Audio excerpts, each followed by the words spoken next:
welcome. Today in this video, I wanted to talk about worst case scenarios and how many people use this as a coping mechanism to deal with really difficult situations that may arise in their life. So I want you to think about hard situations that you've had to go through, or you can bring something up that you've gone through recently and where you don't know the outcome of what's going to happen. Right? There's a lot of things happening in our world right now where there's a lot of fear coming up and a lot of unknowns.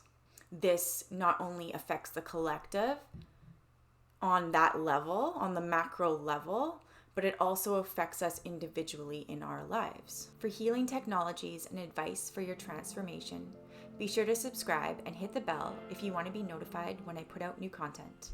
It is natural for us to go to the worst case scenario, right? We've all gone through difficult times in our life where maybe the worst case scenario has happened to us, where we really experience something incredibly difficult.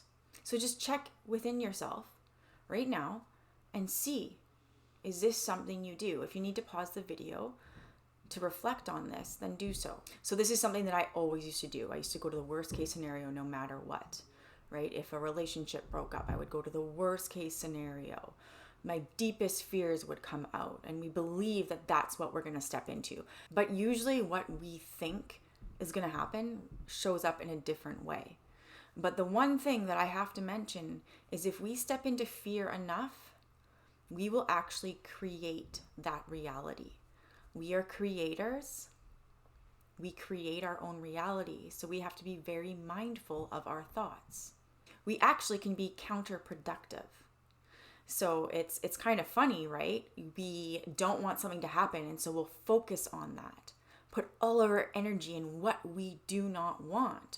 But we are telling life that that is what we want because we're focusing on it. Life doesn't know the difference between positive and negative. What you put your energy on will show up in your life in some form or another. Let's say, for example, someone in a relationship and they have some abandonment issues, and every relationship they get into, they have a fear that this person will leave them. And maybe in the past they had a couple relationships where somebody did break up with them. And so they believe that this is going to happen again. And they will literally sabotage the relationship on an unconscious level and bring that reality into fruition through their thoughts because they believed that that's what's going to happen. So their biggest fear of what they don't want, they will actually create it. So if you look at the functionality of going into the coping mechanism of going to the worst case scenario, you will be able to find what's in there, right? The functionality or any functionality of any coping mechanism will always give you something. It may seem very negative because a lot of our coping mechanisms can have negative outcomes, but they helped us to survive. And we usually create these when we are children, but they no longer serve us when we become adults. So what would a functionality be of going to the worst case scenario? And this could be a little bit different for each person. But generally, and most of the time, 99% of the time, it is a protection. So when I used to go into the worst case scenario, on an unconscious level, I was trying to prepare for this to happen. It helped me to prepare just in case. But what happens with that is that you're literally living your worst nightmare of what you don't want to happen before it's even happened. And that's the funny thing about it, is that we don't want to live that, but we're literally living it in this anxiety and fear of what might come in the future. So how can we change our thinking and catch ourselves in this? Well, notice when you go to the worst case scenario and challenge it. Recognize that there are a million different outcomes that are possible. There is a ton of possibilities. But why do we always go to the worst case scenario? What if you went to the best case scenario? What if you flipped it? And every time you were fearful of the future, you went into your heart and you went into gratitude and you asked for what you want. What do I want from this situation? Is it possible to receive that?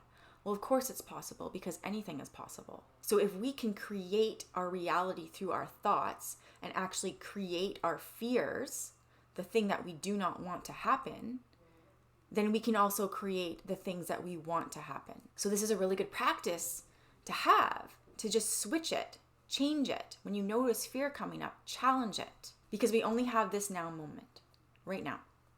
And if we are always living in the future, what if, we're missing right now. We're already living in anxiety and fear and frustration because of what might happen. Life is going to go on no matter what.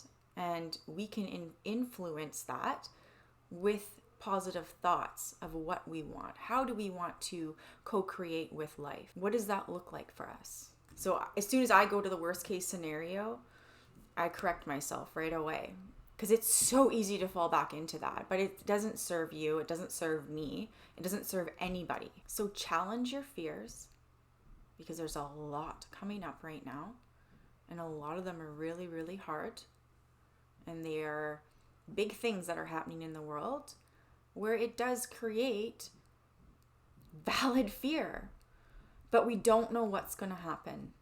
And if we are focusing on the negative of what's happening, we're just fueling that timeline.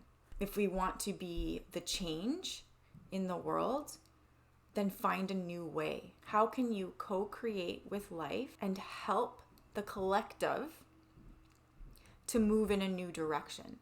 Because if we're all focusing on negativity, well, then we're probably going to go into more negativity. But if we challenge that negativity and come from a new way of what other possibilities are available, then we can all shift as a collective into a new way. Now, more than ever, we need to challenge our belief systems, understand our coping mechanisms, and adapt tools to move in a healthier way so we can live in more ease, because there's so much distress right now. So try to make it a little bit easier on yourself in this time. Take off some stress. Take off some of the burden. If you want to learn more about fear, I do have a video called Fear is Only an Illusion, and you can find it in the link below and also on my YouTube channel. My name is Tess. Thanks for watching.